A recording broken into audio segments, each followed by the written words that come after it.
మీ క్లాసులలో మీ మార్కులే చూసుకుంటారు కదా, నేను చెప్పాల్సిన పని లేదు. అసలు ఎవరైనా 35-40 మార్కులతో పాస్ అయ్యేటోళ్ళు ఈ కాలంలో ఎవరైనా ఉండరా? 90 పైనే సీటు రావాలంటే 100%, 99%, 98%లోనే మంచి కాలేజీలలో సీట్లు ఆగిపోతున్నాయి. మా జర్నలిస్టులు కూడా ఇడు వాళ్ళ పిల్లల చదువులు వాళ్ళకి తెలియదా ఎంత పరిస్థితి ఉందో? మరి ఇంత పోటీ ప్రపంచంలో అందరూ 100% తెచ్చుకోవాలంటే సాధ్యం కాకపోవచ్చు. కొందరు చదువు కంటే కూడా సాంకేతిక నైపుణ్యంలో రాణించే వాళ్ళు ఉంటారు, కొందరు క్రీడల్లో రాణించే వాళ్ళు ఉంటారు, ఆటల్లో మేటి ఉంటారు, మట్టిలో మాణిక్యాలు ఉంటారు. వాళ్ళు క్రీడల వైపు వచ్చినా, అందుకే యంగ్ ఇండియా స్పోర్ట్స్ యూనివర్సిటీ ద్వారా క్రీడలలో రాణించిన కోట్ల రూపాయల నగదు బహుమతే కాదు ప్రభుత్వ ఉద్యోగాలు ఇస్తామని నిన్నగాక మొన్న గ్రూప్ 1లో నిఖత్ జరీన్ బాక్సింగ్ ఛాంపియన్కు డిఎస్పీ ఉద్యోగం ఇచ్చినాం, సిరాజుద్దీన్ క్రికెట్ ప్లేయర్కు ఉద్యోగం ఇచ్చినాం, ఒలింపిక్స్లో మెడల్ సాధించిన దీప్తి జువాంజీ వరంగల్లో గ్రూప్ 2 ఉద్యోగాలు ఇచ్చినాం. కాబట్టి ఇవాళ యువమిత్రులకు నా సూచన, చదువుతో పాటు సాంకేతిక నైపుణ్యం నేర్చుకోండి. జర్మనీ, జపాన్, సౌత్ కొరియా పంపించే బాధ్యత రాష్ట్ర ప్రభుత్వం మీ రేవంత్ అన్న తీసుకుంటాడు. మిమ్మల్ని ఆ దేశాలకు పంపించి మీ తల్లిదండ్రులు మీ భవిష్యత్తు కోసం ఎంత బాధ్యతాయుతంగా వ్యవహరిస్తారో అంతే బాధ్యతతోని మీ భవిష్యత్తు కోసం నేను ప్రణాళికలు రచిస్తా. మీరు అద్భుతంగా రాణించండి సాంకేతిక నైపుణ్యంలో. జర్మన్, జపాన్, సౌత్ కొరియా లాంటి దేశాలలో మీకు ఉద్యోగాలు ఇప్పించే బాధ్యత నేను తీసుకుంటా.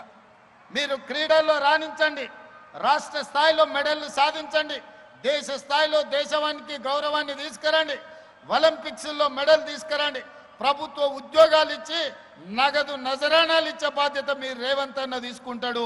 అది నాది జిమ్మేదారి. ఇవాళ చదువుకుంటేనే మన బతుకులు మారుతాయి, చదువుకుంటేనే మన తలరాత మారుతుంది. సాంకేతిక నైపుణ్యం ఉంటేనే ఉద్యోగ ఉపాధి అవకాశాలు వస్తాయి. అవకాశాలు అందిపుచ్చుకోవాలి, అవకాశాల కోసం పోటీ పడాలి. మన ప్రభుత్వం అమలు చేస్తున్న సంక్షేమం కావచ్చు, అభివృద్ధి కావచ్చు, సామాజిక చైతన్యంతో తీసుకుంటున్న విప్లవాత్మకమైన ప్రభుత్వ నిర్ణయాలు కావచ్చు. ఆనాడు 40 సంవత్సరాలు కృష్ణ మాదిగ ఎస్సీ కులాల వర్గీకరణ కోసం కొట్లాడాడు. మాదిగ ఉపకులాల కోసం దేశం మొత్తం పోరాటం చేశారు 30-40 సంవత్సరాలు. ఎవ్వరు అమలు చేయలే. ఈనాడు ధైర్యంగా గుండె మీద చేసుకొని తెలంగాణ రాష్ట్ర ముఖ్యమంత్రిగా దేశంలో మొట్టమొదటి రాష్ట్రంగా మాదిగ ఉపకులాల వర్గీకరణ చేసి ఈరోజు 30-40 మంది గ్రూప్ 1 అధికారులకు నియామక పత్రాలు అందించిన ప్రభుత్వం తెలంగాణ రాష్ట్ర ప్రభుత్వం. మాదిగ ఉపకులాల వర్గీకరణ చేయడం ద్వారా సమాజంలో ఉన్న సమస్యను పరిష్కరించడం. కులగణన ఈ దేశంలో గొర్రెలకు లెక్కుంది, బర్రెలకు లెక్కుంది, కోళ్ళకు లెక్కుంది, కుక్క పిల్లలకు లెక్కుంది, చాప పిల్లలకు కూడా లెక్కుంది. కానీ మా బలైన వర్గాలకు లెక్క లేదు. 100 సంవత్సరాల నుంచి ఎవరు లెక్క కట్టాలన్న ఆలోచన చేయలే. ఆలోచన చేసిన ధైర్యం చేయలేదు ఎవరు బలైన వర్గాలను లెక్కించడానికి. 1931లో బ్రిటిష్ రాజులు చేస్తే 100 ఏళ్ళు మళ్ళీ ఎవరు చేయలే. కానీ ఈనాడు మా మిత్రుడు మహేష్ కుమార్ గౌడ్ గారు, మా సోదరుడు భట్టి విక్రమార్క గారు, నేను కలిసి పొన్నం ప్రభాకర్ గారి అధ్యక్షతన ఈ దేశంలోనే మొట్టమొదటి రాష్ట్రం తెలంగాణ రాష్ట్రం జనగణన చేసి బలైన వర్గాల లెక్క తేల్చి మీరు ఎంతమంది ఉన్నారో, మీరు ఎంత భాగస్వామ్యం మీకు ఇవ్వాలో లెక్కలు తేల్చి ఈరోజు కేంద్ర ప్రభుత్వానికి సవాలు విసిరిన ప్రభుత్వం తెలంగాణ రాష్ట్రంలో ఉంది. మీ రేవంత్ అన్నగా నేను మీకోసం చేసి పెట్టిన ఈరోజు ఫిబ్రవరి 2024 నాడు మొదలుపెట్టి ఫిబ్రవరి 2025 నాటికి సంవత్సరం తిరిగే లోపల లెక్కలు మొత్తం లెక్క పెట్టి ఫిబ్రవరి 4ను సామాజిక సోషల్ జస్టిస్ డేగా ఈరోజు తెలంగాణ రాష్ట్ర ప్రభుత్వం జరుపుకుంటుంది.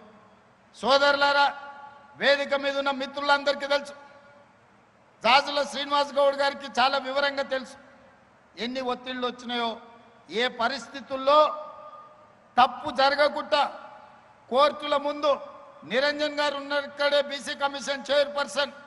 కోర్టులో పిటిషన్లు వేసినోళ్ళు, లిటిగేషన్లు పెట్టినోళ్ళు, ముందుకు వద్దన్నోళ్ళు, శాపనార్థాలు పెట్టినోళ్ళు, కులగణన జనగణనలో భాగస్వామ్యం చెయ్యనోళ్ళు, మాజీ ముఖ్యమంత్రి మాజీ మంత్రులు చేసినోళ్ళు ఈ జనగణ బీసీ కులగణలో పాల్గొనలే.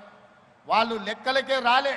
ఎందుకంటే లెక్క పెడితే వాళ్ళు ఎంతమంది ఉన్నారో తెలుస్తుంది, వాళ్ళకి ఎన్ని పదవులు ఇచ్చినారో తెలుస్తుందని లెక్కలోనే వాళ్ళు లైన్లో నిలబడలేదు.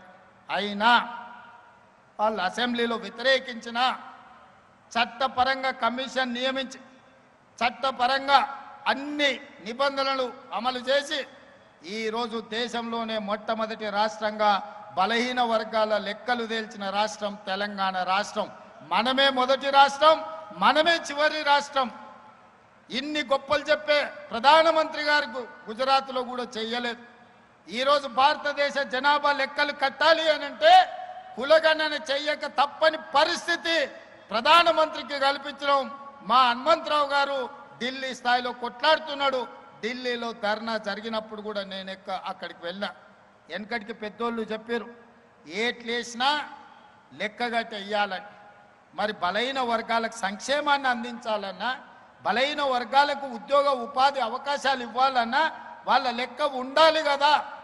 ఆ లెక్కను జిమ్మెదారితో మన ప్రభుత్వం చేసింది, మీకోసం చేసింది, మీ భవిష్యత్తు కోసం చేసింది. భవిష్యత్ తరాల యొక్క అభ్యున్నతే మా ఆలోచన. ఇవాళ సామాజిక చైతన్యానికి అవసరమైన ప్రతి నిర్ణయాన్ని ఎస్సీ వర్గీకరణ కావచ్చు, బీసీ కులగణన కావచ్చు, ఈ రకంగా ప్రతి సమస్యను ఒకటొకటిగా పరిష్కరించుకుంటూ పోతున్నాం. మిత్రులారా, ఆనాడు ప్రభుత్వం మీరు చూసి ఉండొచ్చు. ఆనాటి ప్రభుత్వం నినాదం ఏంది? బర్రెలు గొర్రెలు పెంచుకోండి, చేపలు పట్టుకోండి, చెప్పులు గుట్టుకోండి అని చెప్పి బలహీన వర్గాలను దళితులకు కులవృత్తి చేసుకోండి అని చెప్పిండ్రు. ఆనాడు ప్రభుత్వం పెద్ద పెద్ద ప్రకటనలు ఇచ్చింది. మా మిత్రుడు శ్రీహరి ఉన్నాడు, చేపలు పట్టుకోండి అని ముదిరాజులకు మా బెస్త సోదరులకు చెప్పారు. గొర్రెలు బర్రెలు పెంచుకోండి అని మా యాదవ్ సోదరులకు చెప్పిండ్రు. మా సోదరులు మా దళిత సోదరులకు చెప్పులు కుట్టుకోమని చెప్పిండు.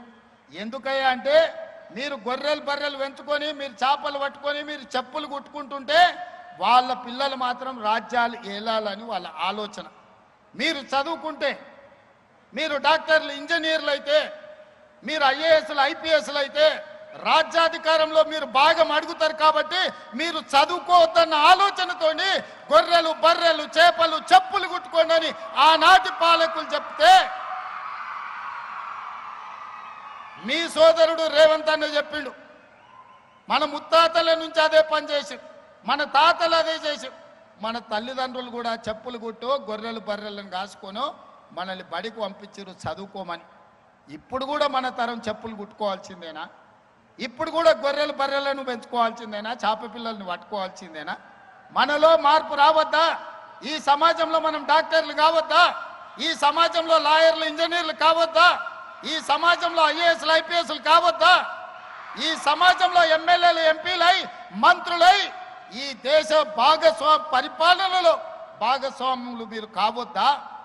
అందుకే ఇవన్నీ జరగాలి అనంటే మీరు చదువుకోవాలి. చదువు ఒక్కటే మీ తలరాతను మారుస్తుంది. మీ చదువు ఒక్కటే ఈ తెలంగాణ రాష్ట్రాన్ని అభివృద్ధి పదం వైపు నడిపిస్తుంది. భారతదేశాన్ని ప్రపంచ చిత్రపటంలో గొప్ప దేశంగా నిలబెడుతుంది. దానికి చదువు ఒక్కటే పరిష్కారం, చదువు ఒక్కటే మార్గం. ఇది నేను చెప్పడం లేదు. ఈనాడు విగ్రహాలు ఆవిష్కరించుకున్న జ్యోతిబా పూలే ఈరోజు సావిత్రిబాయి పూలే 150 ఏండ్ల కింద చదువు ఒక్కటే మన తలరాతను మారుస్తుందని చెప్పారు. అందుకే ఈడికి వచ్చిన వాళ్ళు జ్యోతిబా పూలేకు దండం పెట్టుకొని, వారు ఇచ్చిన స్ఫూర్తిని ఆదర్శంగా తీసుకొని, వారి ఆలోచనలకు